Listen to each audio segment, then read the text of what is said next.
Bonjour à tous. Alors, aujourd'hui on est parti pour un nouveau type de vidéo que j'aimerais instaurer sur la chaîne. Nous sommes partis pour une histoire d'horreur que je vais vous raconter avec cette voix pendant tout le long. Donc, installez-vous confortablement. N'hésitez pas à prendre un petit truc à boire. N'hésitez pas aussi à vous mettre dans le noir ou à regarder cette vidéo totalement dans la nuit, dans l'obscurité la plus totale. Parce que nous sommes partis pour l'histoire d'horreur la plus flippante que vous n'aurez jamais entendue de toute votre vie, totalement inventée par moi-même.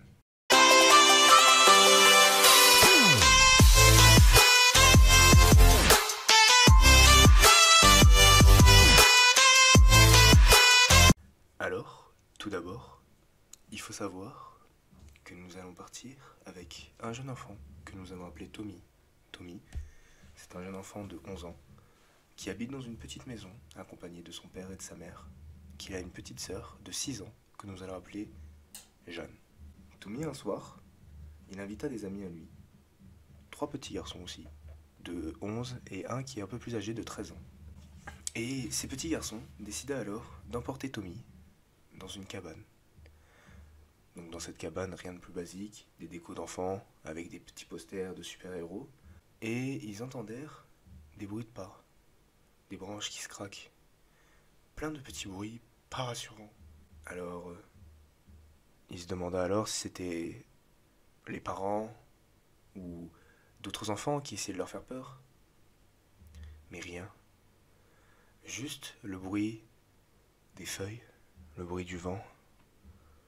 Et eux, ils entendèrent des rires, des petits rires qui devenaient de plus en plus forts. Les bruits de pas se rapprochaient. Et là, on entendait un cri des plus stridents.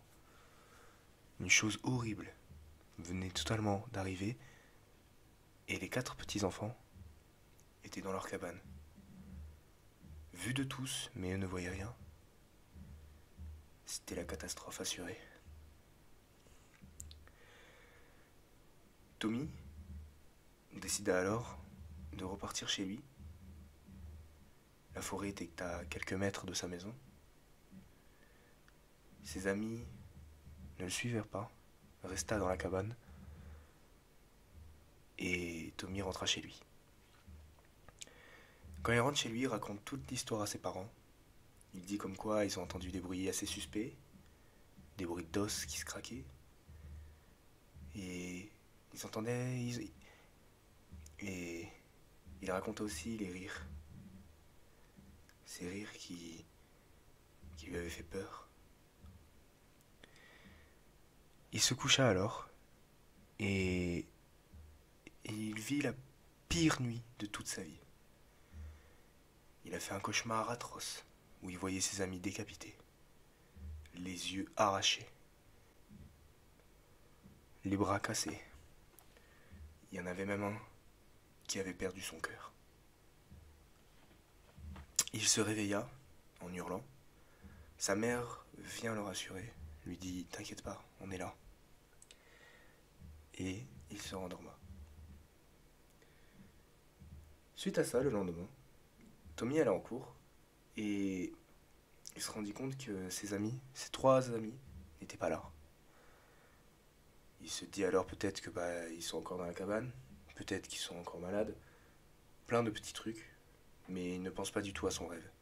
Et à un moment, le proviseur entra dans la classe et il dit « Tommy, viens avec moi ». Il vit sa sœur dans le bureau du proviseur, en train de pleurer. Tommy alors fonça vers sa sœur, qu'il l'aimait de tout son cœur, et lui dit « Qu'est-ce qu'il y a ?» Et là, sa sœur enleva les mains de son visage, et elle avait les yeux pétrifiés. Elle avait les yeux comme de véritables statues de pierre. Elle regarda Tommy et lui dit « À ton tour ». Tommy hurla de toutes ses forces. Sa sœur tomba de la chaise et elle était totalement normale. Tommy ne comprend pas. Pourquoi ? Le proviseur expliqua à Tommy que sa petite sœur était de mal en point et qu'il fallait qu'elle rentre chez elle, mais que ses parents ne pouvaient pas la chercher et que donc du coup, il devait la ramener. Donc Tommy accompagna sa sœur chez eux. À ce moment-là, il passa devant la petite cabane proche de chez eux. Ce qu'il vit était horrible. Il vit un homme assis en tailleur sous un tronc d'arbre avec la tête d'un des amis de Tommy. Il vit aussi le garçon de 13 ans qui était totalement lacéré. Et il vit un autre garçon pendu. Tommy essaya de partir discrètement, mais malheureusement dans une forêt, il y a des branches, il y a des feuilles. L'homme se retourna, il vit Tommy et sa sœur, et il rigola. Il rigola tellement fort que sa sœur s'évanouit. Tommy était pétrifié, il ne pouvait plus bouger. Et l'homme se rapprocha de lui, de plus en plus proche, de plus en plus proche, et d'un coup sec, Tommy se prit un coup de hache dans la tête. Sa petite sœur s'est faite couper la tête. Et depuis ce jour, dans une forêt en Californie, vous pouvez aussi entendre cet homme qui vous rira au nez, s'approchera de vous et vous découpera. Bref, voilà les gens, dites-moi ce que vous en avez pensé. Dites-moi si vous aimez bien ma manière de raconter les histoires. Et peut-être que je vous en ferai d'autres à l'avenir. J'espère que ça vous a plu. C'était Tonk Studio. A plus.